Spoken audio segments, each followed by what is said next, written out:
नमस्कार, मैं हूं आपके साथ मयंक। देखिए, पश्चिम बंगाल से एक बड़ी खबर आई है, एक बेहद अहम खबर आई है। ममता बनर्जी ने जिन जातियों को ओबीसी यानी अन्य पिछड़ा वर्ग की लिस्ट में डाला था, अब बीजेपी ने यानी शुभेंदु सरकार ने उन सभी जातियों को आरक्षण की लिस्ट से बाहर कर दिया है। देखिए, इसमें तमाम मुस्लिम जातियां भी थी। शुभेंदु अधिकारी सरकार ने एक नया नोटिफिकेशन जारी करते हुए यह कह दिया कि 2010 से पहले की जो ओबीसी सूची है अब वही लागू होगी और उसी फॉर्मूले पर आगे की नौकरियों और शिक्षण संस्थाओं में आरक्षण मिलेगा। इस फैसले के बाद अब राज्य में केवल 66 जातियों या वर्गों को ही सरकारी नौकरियों और शैक्षणिक संस्थाओं में 7% के आरक्षण का लाभ मिलेगा। सरकारी दस्तावेजों के अनुसार यह वही सूची है जो वर्ष 2010 से पहले लागू थी और जिस पर किसी भी अदालत ने आपत्ति नहीं जताई थी। यानी 2010 के समय जो जातियां शामिल थीं आरक्षण की लिस्ट में, जो 7% आरक्षण है उसमें, अब उन्हीं को फिर से शामिल कर लिया गया है। बाकी की जो जातियों को शामिल किया था ममता सरकार ने, उसमें कई मुस्लिम वर्ग और मुस्लिम जातियां थीं, उन सबको हटा दिया गया है। यह वही सूची है जो वर्ष 2010 से पहले लागू थी और जिस पर किसी भी अदालत ने आपत्ति नहीं जताई थी, यानी जिस पर कोई कंट्रोवर्सी नहीं थी। सरकार का कहना है कि यह फैसला आरक्षण प्रणाली को कानूनी और पारदर्शी बनाने के लिए उठाया गया है, ये कहना है शुभेंदु अधिकारी सरकार का।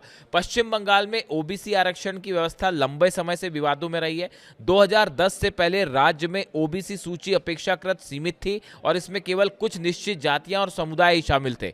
उस समय अपनाया गया फॉर्मूला 3 प्रमुख आधारों पर काम करता था। कि कौन से आधार थे ये हम आपको बताने की कोशिश करते हैं। पहला, सामाजिक और शैक्षणिक पिछड़ापन, जो इसके आधार पर जो है जो ठोस डेटा था इसको लेकर इसके आधार पर एक आरक्षण हो रहा था। दूसरा, जातीय समुदाय का ऐतिहासिक रूप से पिछड़ा होना, ये दूसरा क्राइटेरिया था। और तीसरा, सूची में शामिल होने से पहले कानूनी और प्रशासनिक जांच की पुष्टि। ये 3 आधार थे जिसके द्वारा जो है 2010 में जातियों को आरक्षण सूची में शामिल किया गया था। अब राज्य सरकार ने उसी पुराने ढांचे को फिर से लागू कर दिया है। इसका मतलब है कि केवल वही वर्ग पात्र होंगे जो 2010 से पहले वैध रूप से सूची में शामिल थे।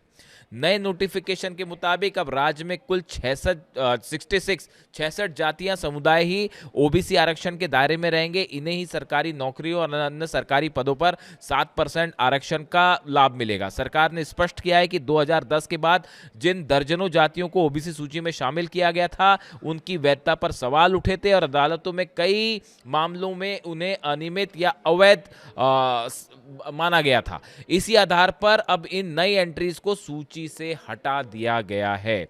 अब इसका मुस्लिम जातियों पर क्या असर होगा?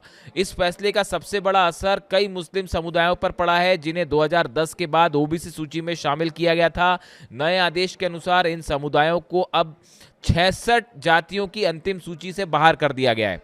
सरकारी सूत्रों का कहना है कि यह निर्णय किसी धार्मिक आधार पर नहीं बल्कि कानूनी और प्रक्रियात्मक आधार पर लिया गया है। यानी जिन समुदायों का समावेश बाद में हुआ था और जिन पर न्यायिक आपत्तियां थी उन्हें हटा दिया गया है। इस तरह का दावा सरकार की तरफ से बीजेपी का कहना है। मुख्यमंत्री शुभेंदु अधिकारी का कहना है कि ओबीसी की लिस्ट में गड़बड़ी की गई थी, उसे सुधारना बहुत जरूरी था। सरकार ने आखिरकार पुराने और कानूनी रूप से मजबूत फॉर्मूले को लागू कर दिया है। वहीं तृणमूल कांग्रेस ने, टीएमसी ने इसको लेकर खासी आपत्ति जताई है। ममता बनर्जी ने इसको लेकर सख्त नाराजगी जताई है।